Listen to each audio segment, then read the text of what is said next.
Guys, it's your boy Chris here with another wicked recipe for you guys. You have the Wicked Chef Wicked recipe. You gotta love it. Today, hold on, let me give you a peek. I've got some saltfish frying up in some vegetable oil there.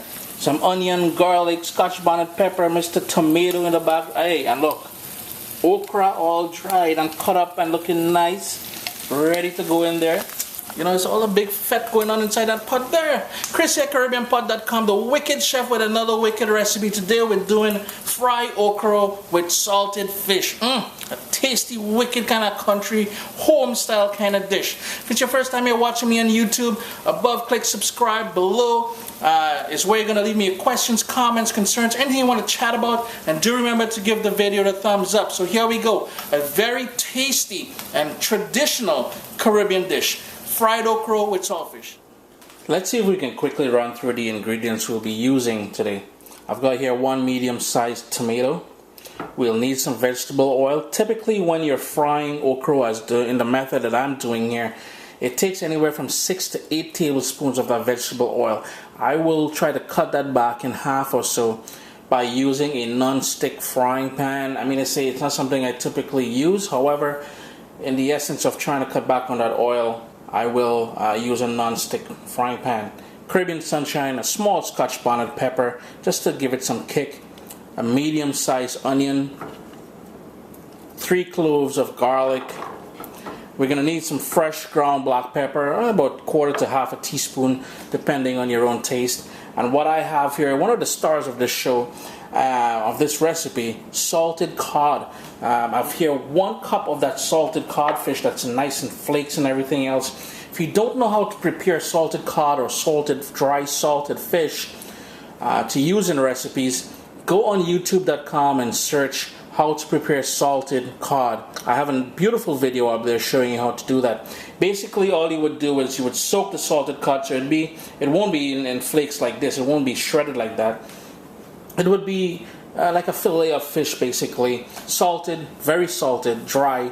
So you would boil it in hot water. You would boil it for about 20 minutes in a deep saucepan with water. Drain that water out. Rinse the salted fish with more water. And sometimes you may, depending on how salty it is, you may even need to soak it overnight. Then what you would do after you boil it and you rinse it, you would shred it like this. And you would have beautiful flavored salted fish to add to just about any dish. And over here, the star of the show, the okra, or okra as we say down in the Caribbean, 1 pound, all cut up, washed, dried, cut up. And I'm going to share a tip with you guys now how to get this. Notice it's not slimy at all. Notice how nice and dry that is. No slime. Trust me, you're going to love this one. You will notice there's no salt in this recipe. Because I'm using that salted fish here, the dry salted cod, it should be enough salt for this recipe. However, near the end, I'll taste it for salt and add accordingly. So here we go. Here's how you prep the okra for this dish. And basically what I did was I washed it first and I had it in the drainer here, but just to make sure it's all dry. Because the more wet it is, the more slimy it's gonna be. All I'm gonna do, and I have paper towels here, I'm just gonna dry them up as best as I can in this paper towel here.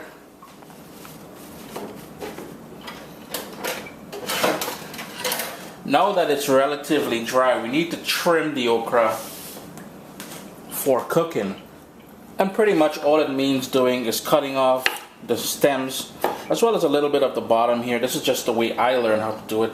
So again, you're going to trim the top stem off as well as the little pointy bottom of it.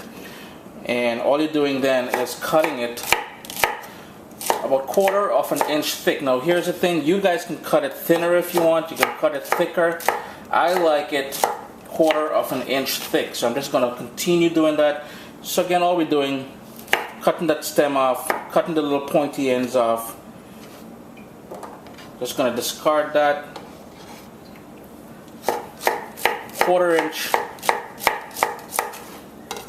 And that's pretty much it. I'm just going to continue cutting that, and I'm going to show you guys the tip to having a nice, well, not as slimy, because okra is famous or infamous for being slimy. I'm going to share a little tip with you guys here. Now that I've chopped up all that okra nice and beautiful here, here's the tip for getting it to be not as slimy as a traditional or typical okra can be. And what I have here is a cookie sheet lined with a couple paper towels. So all I'm going to do, I'm just going to switch around on you here. All I'm going to do is to put all of this chopped okra on here.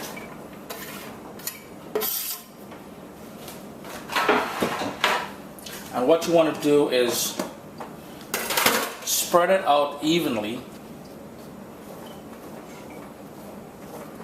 A single layer basically. All you're doing here is putting it on a single layer. And if you're lucky enough, you're in the Caribbean and you've got that beautiful sunshine outside, leave it out in the sun for about an hour or two. You want it to sort of dry up a bit. If you're not as lucky, if you're in a temperate climate or somewhere where it's not too sunny, what you can do is leave it in the kitchen here to air dry for a couple of hours.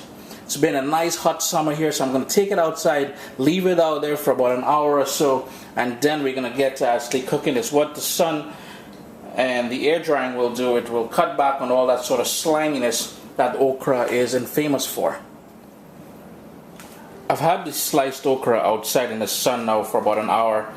You know what, I'm getting hungry, I can't wait, so I'm going to go ahead and fry this up now and show you guys how to make this lovely, tasty, wicked fried okra with saltfish.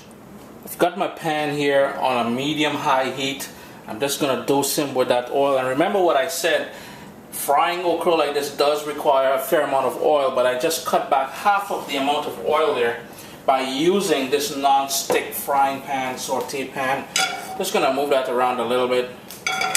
And since that pan was already warm, what I'm going to do is add the salted cod to there. Give it a quick stir and let that gently come up to temperature and start frying. We want to cook this on a low heat for about 4 to 5 minutes to really infuse that base flavor with this dry salted fish. It's been cooking now on that low heat for about 4 or 5 minutes.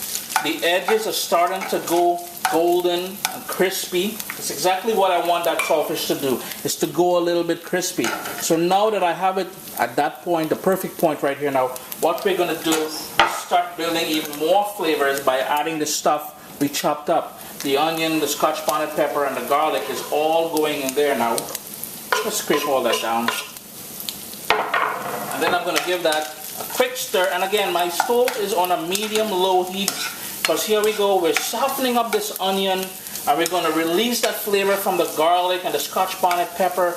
And while I'm at it, I'm going to hit him a dose of that fresh ground black pepper as well. If you guys want to kick this up another level and you got some scallions, you can chop up some scallions and put in there. If you got some fresh thyme, throw some fresh thyme in there.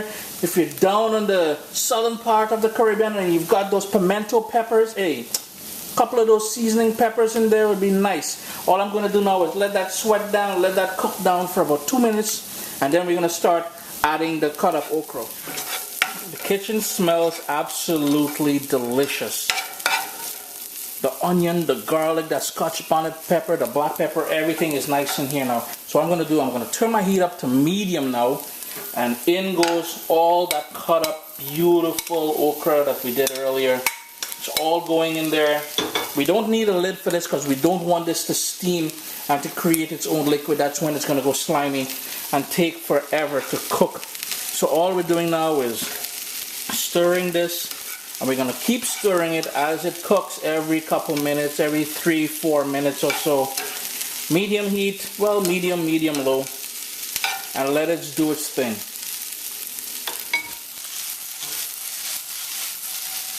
Been about 10 minutes. As you can see, I don't know how clear it is, but the onion, pieces of the salted fish, everything is starting to go dark. The okra here now is halfway cooked for my liking. Personally, I like it a little bit more charred. I like the edges to be going a little bit burnt. You're going to get that sweetness from it. So all I'm going to do is keep stirring this and keep cooking it for another 10-15 minutes or so. But again, this is totally up to you. If you guys would like it a bit more on the crunchy side or a bit more less undercooked, you can certainly top it with tomato, taste it for salt, and then you're good to go. It's now been about 20 minutes since I put it into the pot here. This is cooked ideally for me. Perfect. All I'm gonna do now is, I've got that chopped up tomato. What I did was I chopped it up and I took out all the seeds and all that moisture, because we don't want to add too much moisture back to this here.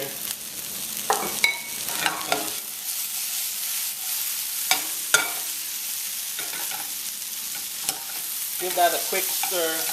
And that tomato in there is just to brighten everything up a little bit. I'm just going to let that go for 1 minute, and then I'm going to turn the heat off. As you can see, this is all done now. Smells totally amazing in this kitchen here today. All I'm going to do, pour it onto my serving platter. Now remember guys, taste for salt at the end here and add the salt down to the end. The very end is when you want to add salt to okra, because what that salt will do, it will pull out all that moisture and let it go wet and soggy. Fried okra with saltfish, topped up there with a little bit of tomato. Smelling good, looking wicked. Chris here, CaribbeanPot.com, guys. Thanks for joining me in the kitchen. The Wicked Chef says come join me again for another recipe in another couple days.